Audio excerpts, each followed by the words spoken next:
তোকে বিয়ে করতেই হবে, আর তুই আজকে এদের মধ্যে কাউকে পছন্দ করবি। Will you marry me? বাবা, তোর যেমন ডিমান্ড ছিল আমি সেরকম সব ছেলে এনে দাঁড় করিয়ে দিয়েছি। একে দেখছিস, এ হলো বড়লোক রনি। এর সঙ্গে তুই থাকলে পরে তোর সারা জীবন পয়সার অভাব হবে না। ও হলো পাওয়ারফুল রকি, ওর শহরে খুব নামডাক আছে। তুই যদি ওর সঙ্গে থাকিস তোর দিকে কেউ চোখ তুলে তাকাতেও পারবে না।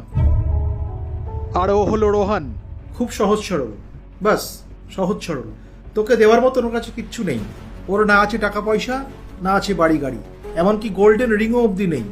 এবার তুই চুজ কর, তুই এদের মধ্যে কাকে বিয়ে করবি। বাবা তুমি কেন আমার সাথে জোর জবরদস্তি করছো? শোন, আমি সারা জীবন ধরে তোর বোঝা বইতে পারবো না।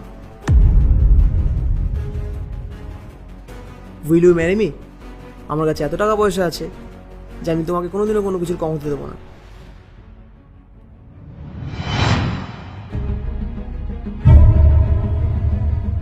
রনিত, এটা কে? এটা আমার গার্লফ্রেন্ড। গার্লফ্রেন্ড? বউ থাকতে গার্লফ্রেন্ড? তুমি এটা আমার সাথে কিভাবে করতে পারো? তোমার লজ্জা করে না? তোমার কি মনে হয় এই সব টাকা পয়সা আমি তোমার জন্য কামিয়েছি? এগুলো সব আমি আমার জন্য কামিয়েছি, যাতে আমার যখন যা ইচ্ছা হবে আমি আমার শখ আহ্লাদগুলো পূরণ করতে পারি। তুমি আমার সাথে এটা কিভাবে করতে পারো? আমার যা ইচ্ছা আমি তাই করব। আর যদি তোমার আমার সাথে থাকতে ইচ্ছা করে তাহলে থাকো, নাহলে চলে যাও।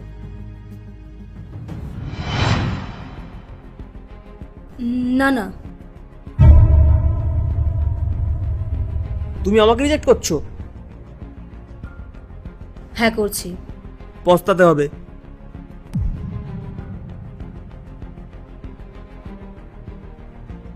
Will you marry me? যদি তুমি আমাকে বিয়ে করো না, এই শহরের মধ্যে কেউ তোমাকে টাচ করতে পারবে না। আর হ্যাঁ, টাচ করা তো দূরের কথা, কেউ তোমার উপর চোখ তুলে তাকানোরও সাহস পাবে না।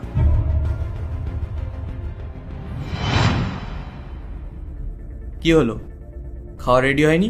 এই তো প্রায় হয়ে এসেছে, আর 10 মিনিট মতো লাগবে। কতবার বলবো তোমাকে, আমার সব জিনিস সময় মতো দরকার। আমি তো সময় মতোই বানিয়েছি, তুমি শুধু একটু তাড়াতাড়ি চলে এসছো।